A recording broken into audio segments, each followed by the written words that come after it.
रासोपाभित्र रक्षात्मक बन्दै सभापति रवि लामिछाने, सरकार सञ्चालनदेखि पार्टी निर्माणमा समेत बालेन समूहको दबदबा।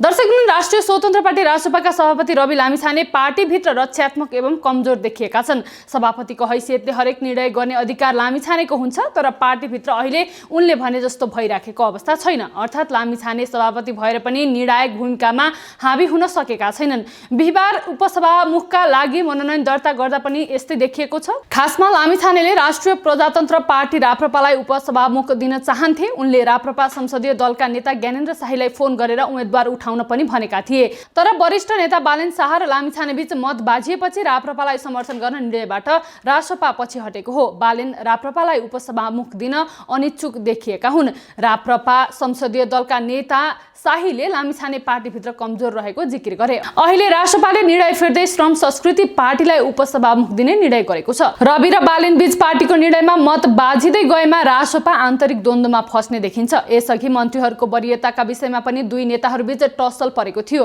रविसँग सल्लाह नै नगरी बालेनले वरियता निर्धारण गर्दा तनाव भएको हो। मन्त्री बन्ने बित्तिकै औधी चम्किएका गृहमन्त्री सुधन गुरुङ क्रमशः सुस्ताउन थालेका छन्। खास गरी दोस्रो वरियताबाट झारेर पाँचौँमा पुर्याएपछि उनी सुस्ताएका हुन्। त्यस्तै आफूले दबाब दिएर प्रहरी मार्फत पक्रिएका हाई प्रोफाइललाई भटाभट अदालतले छाड्न आदेश दिन थालेपछि उनी सुस्ताएका हुन्।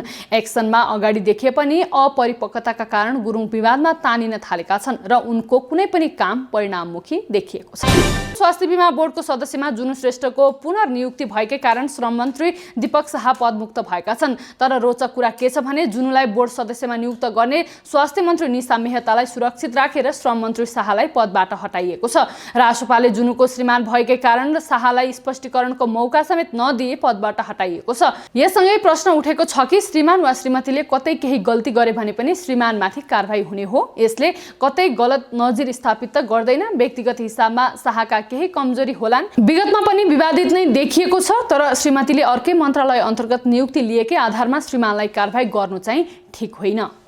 पक्राउ गर्न सिफारिस गरेकाहरूलाई अदालतले छाड्न आदेश दिएसँगै गौरीबहादुर कार्की आयोगको औचित्यमाथि नै प्रश्न उठ्न थालेको छ। यससँगै पूर्वाग्राही र अपूरो प्रतिवेदन तयार पारेको आरोप खेपिरहेको आयोग नै निकम्मा भएको आवाज समेत उठिरहेको छ। आयोगले कारबाही सिफारिस गरेका पूर्व प्रधानमन्त्री केपी शर्मा ओली र पूर्व गृहमन्त्री रमेश लेखकलाई प्रहरीले पक्राउ गरेको छ। उक्त पक्राउ गैरकानुनी भएको ठहरसहित अदालतले उनीहरूलाई रिहा गर्न आदेश दियो र उनीहरू हिरासतमुक्त भएका छन्। यससँगै जेनजी आन्दोलनबारे राष्ट्रिय अधिकार आयोगले तयार पारेको प्रतिवेदन कार्यान्वयन गर्नुपर्ने आवाज उठिरहेको छ। उक्त आयोगले बालेन, रवि लगायत संयौं रासोपा नेताहरूलाई पनि कारबाही सिफारिस गरेको छ। कार्की आयोगले भने उनीहरूमाथि सुनपानी छर्केको थियो। रासोपाभित्र पनि बालेन पक्षधर नेता तथा कार्यकर्ताले पार्टीप्रति कुनै पनि अपनत्व अनुभूत नगरेको आवाज उठ्न थालेको हो। हुन पनि हो, चुनावको मुखमा आएका बालेन पक्षधरका नेताहरू पार्टी कार्यालय पनि खासै जाँदैनन् र उनीहरू पार्टीको निर्णयलाई पनि खासै मतलब गर्दैनन्। यसले पार्टीभित्र क्रमशः दुई धार मौलाउँदै गएको आवाज उठ्न थालेको छ। उपसभामुख पाएसँगै श्रम संस्कृति पार्टीमा अरू पदको लोभ जाग्न थालेको बुझिएको छ। यतिसम्म कि विगतमा बालेनप्रति अति तीखो टिप्पणी गर्दै आएका श्रम संस्कृति पार्टीका अध्यक्ष हर्क साम्पाङले फेसबुकबाटै प्रधानमन्त्री बालेनलाई फकाउन थालेका छन्। उनले बालेन र म मिलेको कतिजनाले हेर्न चाहनुहुन्छ भनेर प्रश्न सोध्दै आफू बालेनसँग नजिकिन खोजेको सङ्केत गरेका छन्। साम्पाङको उक्त स्ट्याटसलाई श्रम मन्त्री बन्न बालेनलाई फकाएको रूपमा पनि बुझिएको छ। बिहिबार मात्रै स्वास्थ्य मन्त्रीको गल्तीका कारण श्रम मन्त्री दीपक शाहको जागिर गएको थियो।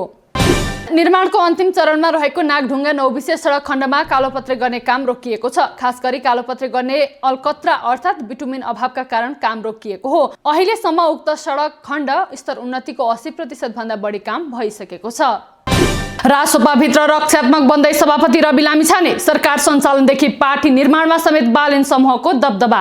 दर्शकवृन्द, राष्ट्रिय स्वतन्त्र पार्टी रासोपाका सभापति रवि लामिछाने पार्टीभित्र रक्षात्मक एवं कमजोर देखिएका छन्। सभापतिको हैसियतले हरेक निर्णय गर्ने अधिकार लामिछानेको हुन्छ, तर पार्टीभित्र अहिले उनले भने जस्तो भइराखेको अवस्था छैन। अर्थात् लामिछाने सभापति भएर पनि निर्णायक भूमिकामा हावी हुन सकेका छैनन्। बिहिबार उपसभामुखका लागि मनोनयन दर्ता गर्दा पनि यस्तै देखिएको छ। खासमा लामिछानेले राष्ट्रिय राष्ट्रिय प्रजातन्त्र पार्टी राप्रपालाई उपसभामुख दिन चाहन्थे। उनले राप्रपा संसदीय दलका नेता ज्ञानेन्द्र शाहीलाई फोन गरेर उम्मेदवार उठाउन पनि भनेका थिए। तर वरिष्ठ नेता बालेन शाह र लामिछाने बीच मत बाजिएपछि राप्रपालाई समर्थन गर्न निर्णयबाट रासपा पछि हटेको हो। बालेन राप्रपालाई उपसभामुख दिन अनिच्छुक देखिएका हुन्। राप्रपा संसदीय दलका नेता शाहीले लामिछाने पार्टीभित्र कमजोर रहेको जिकिर गरे। अहिले रासपाले निर्णय फेर्दै श्रम संस्कृति पार्टीलाई उपसभामुख दिने निर्णय गरेको छ। रवि र बालेन बीच पार्टीको निर्णयमा मत बाजिँदै गएमा रासपा आन्तरिक द्वन्द्वमा फस्ने देखिन्छ। यसअघि मन्त्रीहरूको वरियताका विषयमा पनि दुई नेताहरूबीच टसल परेको थियो। रविसँग सल्लाह नै नगरी बालेनले वरियता निर्धारण गर्दा तनाव भएको हो।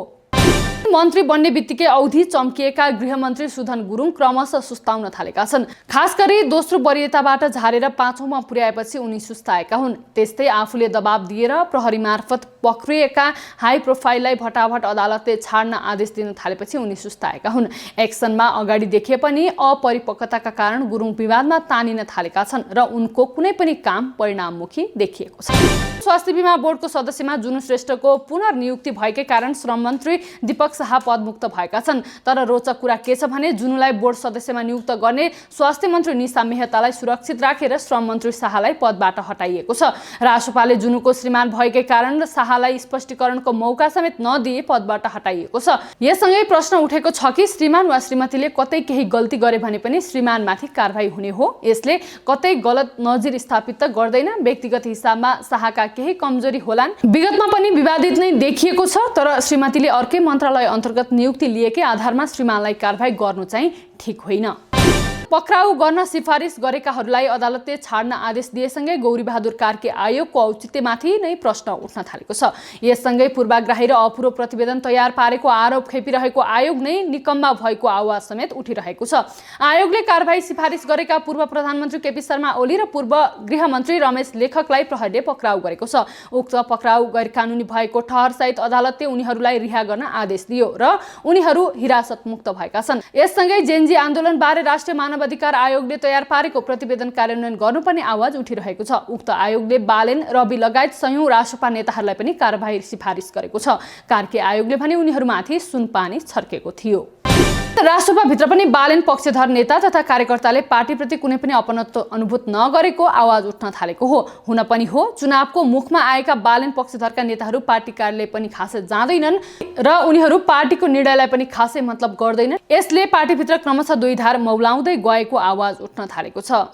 उपसभामुख पाएसँगै श्रम संस्कृति पार्टीमा अरू पदको लोभ जाग्न थालेको बुझिएको छ। यतिसम्म कि विगतमा बालेनप्रति अति तीखो टिप्पणी गर्दै आएका श्रम संस्कृति पार्टीका अध्यक्ष हर्क साम्पाङले फेसबुकबाटै प्रधानमन्त्री बालेनलाई फकाउन थालेका छन्। उनले बालेन र म मिलेको कतिजनाले हेर्न चाहनुहुन्छ भनेर प्रश्न सोध्दै आफू बालेनसँग नजिकिन खोजेको सङ्केत गरेका छन्। साम्पाङको उक्त स्ट्याटसलाई श्रम मन्त्री बन्न बालेनलाई फकाएको रूपमा पनि बुझिएको छ। बिहिबार मात्रै स्वास्थ्य मन्त्रीको गल्तीका कारण श्रम मन्त्री दीपक शाहको जागिर गएको थियो। निर्माणको अन्तिम चरणमा रहेको नागढुङ्गा 9 विशेष सडक खण्डमा कालोपत्रे गर्ने काम रोकिएको छ। खास गरी कालोपत्रे गर्ने अलकत्रा अर्थात् बिटुमिन अभावका कारण काम रोकिएको हो। अहिलेसम्म उक्त सडक खण्ड स्तर उन्नतिको 80% भन्दा बढी काम भइसकेको छ।